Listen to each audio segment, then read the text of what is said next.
Alright guys and girls, hope you're all doing well, staying safe and all that kind of stuff.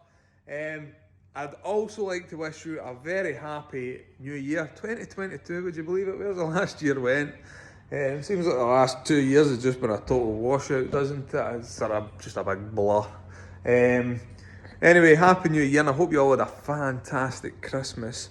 Myself, I've actually had a few weeks off, actually a proper holiday. I've had 2 or 3 weeks off. Excuse the hair, actually. I've been first day back and I get caught in the rain washing a car.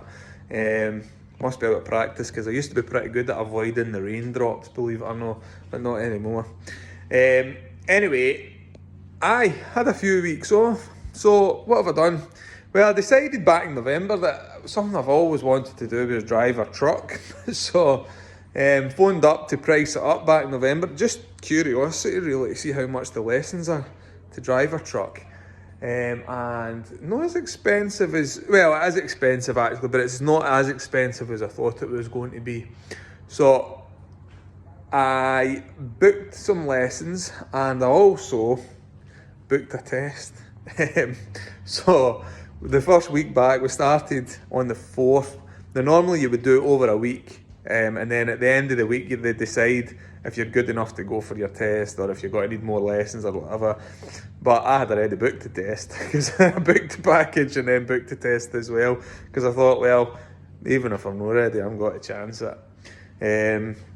So anyway, we've done the test, done the lessons. Done the lessons actually with a company called Red Rose Training and in Preston. And I must say, the guy that was teaching me was absolutely, it was really, really good. It was very strict because he had to beat out 20 years of bad habits out of me, pretty much.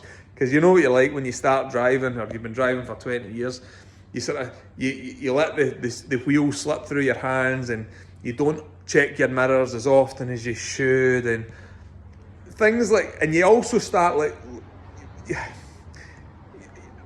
even though you're checking your mirrors and you're aware of what's going on around you, you need to actually, when you're doing a test, a driving test, you actually have to physically turn your head and make sure that they know that you are looking at like your mirrors really. So he's basically teaching you how to pass your test. So I had to go through all that again, and they pretty much nearly done it within 3 days, driving these big trucks. And I tell you what, if any of you guys or girls actually drive a truck, a proper truck, fair play to you, because it's not as easy as it looks. It certainly isn't. Anyway, managed to get in for my theory test way back in November when I first decided to do it. Passed the theory test. Passed the reversing test first time as well. It's not actually that hard, the reversing test. It looks harder than it is. But once you know how to do it, reverse them and use your markers and stuff, it was actually pretty easy, the reversing test. Got that first time. And then on the Friday, we done a mock test on the Thursday, and actually the instructor says, that's brilliant, you'll be able to pass if you can drive like that. So I was buzzing at that. And then on the Friday morning again, done another mock test. Fine, no problems whatsoever. Got to the test, didn't I? And I don't know if I just seized up or what, but do you know what I failed on? I didn't do anything dangerous, I didn't do anything stupid. My mirrors were perfect, on point. My mirrors were. I failed it for driving too slow. I didn't even know you could drive too slow. Apparently there's a road that goes between a place called Wesham and Wheaton near here, sort of B road, quite rural. And it's a twisty wee road and it's really, really bumpy, and I hadn't been up that road before. We'd crammed that many lessons into such a short period of time that I either hadn't been up it or I just mental block. I can't remember being up it. I think I've actually been up it the opposite way, but I didn't recognise the road when I was on it. Anyway, this road's really twisty and really, really bumpy, but it's a 40 road, and apparently at some points when we were going over the bumps and stuff, I'd slowed down to go over the bumps, but I'd slowed down too much. And because I had done it 3 or 4 times over this, I mean, this road goes on for probably about 3 or 4 miles But pretty much that full road I had took between 25 and 30 miles an hour, just because I thought I was being safe, really. Because they tell you over bumps you need to slow down in that anyway, because you've got a load on the back and you don't want your load to move.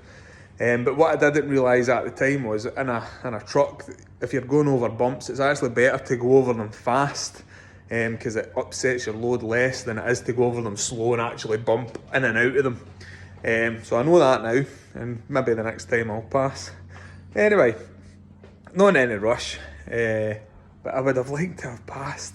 Especially, I was half expecting to fail, but on something like my mirrors or an actual fail, I wasn't expecting to fail on being, I don't know, maybe I just tightened up on my test, because the driving instructor says that I've been driving my speeds and stuff like that have been absolutely perfect.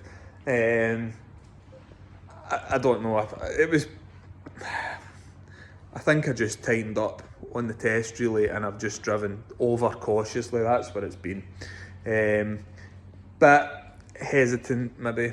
So, but anyway, that's all it was just that, literally that one bit really is what failed me, which really kind of peed me off. Anyway, in other news, Jet Wash is throwing a paddy. I've been sort of doing some work on the E36. Well, I say doing some work, I've been acquiring parts for it. So we're doing something a bit different with that.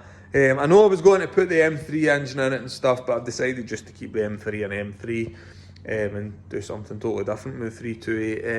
And I was thinking a 4-cylinder turbo engine, so I've actually bought a 4-cylinder turbo engine. I'm also being sponsored by a company called Pulsar Turbos, so they're sending me a nice shiny new ball bearing turbo, so I'm looking forward to receiving that this week. We'll do a sort of unboxing on that if you want. I'm looking forward to seeing that actually, and then we can start sort of mounting the engine, because this engine was never designed to be in a BMW. But if you can give us an idea in the comment section what engine you think it might be. It's a 4-cylinder turbo from sort of year 2000, between year 2000 and 2004 or something like that. They were in everything, these engines, and they tune really, really well. So the comments in, if you want to take a guess at what kind of engine it might be, you'll find it in the next video. But if you want to take a guess, put it in the comments and see if you get it right. What else have we got? We've got some fancy forged rods and stuff to go in it. Target is, I'd like to see 400 horsepower, so that's a bit more than an M3, and it's got to be done cheap as well. So the idea is that if we can build this one up and get it to be nice, I might even get rid of the M3, I don't know. I think this will be pretty cool if I can get it to run properly. So that should make for some good content. And that video first video on that will probably be out next week, and you'll see what engine I'm putting into it and stuff like that, and what I've got planned. You'll be able to laugh at me along the way if you want, because it's got to be some mistakes and that made them positive about it. But where there's a will, there's a way, and all that. Anyway, I hope you all had nice holidays and you're all staying safe, and I'll see you in the next video. Thanks very much for watching, guys and girls. I shall see you in the next one. Ciao.